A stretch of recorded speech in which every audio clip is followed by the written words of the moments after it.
দেশের বর্তমান পরিস্থিতি সামাল দিতে অন্তর্বর্তীকালীন সরকারের প্রতি আরও স্বচ্ছ ও সাহসী ভূমিকা পালনের আহ্বান জানিয়েছেন বিএনপির ভারপ্রাপ্ত চেয়ারম্যান তারেক রহমান। তিনি বলেন, গণতন্ত্রে বিশ্বাসী জনগণ ও রাজনৈতিক দলগুলো অন্তর্বর্তী সরকারের পাশে থাকবে যদি তাদের ভূমিকা সাহসী ও স্বচ্ছ হয়। রবিবার রাজধানীর ফার্মগেটের কৃষিবিদ ইনস্টিটিউশনে গণ অভ্যুত্থান ২০২৪ বেসরকারি বিশ্ববিদ্যালয়ের শিক্ষার্থীদের অবদান ও শহীদদের স্মরণে এক স্মরণ সভায় ভার্চুয়ালি যুক্ত হয়ে তিনি এসব কথা বলেন।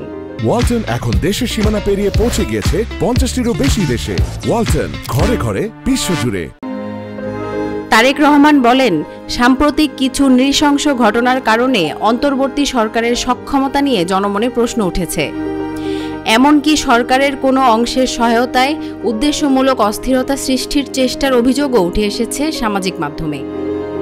তিনি বলেন, জাতীয় নির্বাচন সামনে, এমন সময়ে আবেগতাড়িত সিদ্ধান্ত বা ভুল পথে যাতে চরমপন্থা ও ফ্যাসিবাদ ফিরে না আসে সেজন্য দেশবাসীকে সতর্ক থাকতে হবে।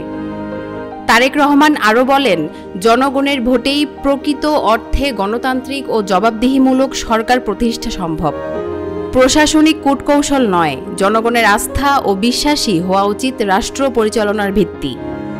শিক্ষার্থীদের উদ্দেশ্যে তিনি বলেন, আজকের তরুণরাই আগামী বাংলাদেশের নেতৃত্ব দেবে।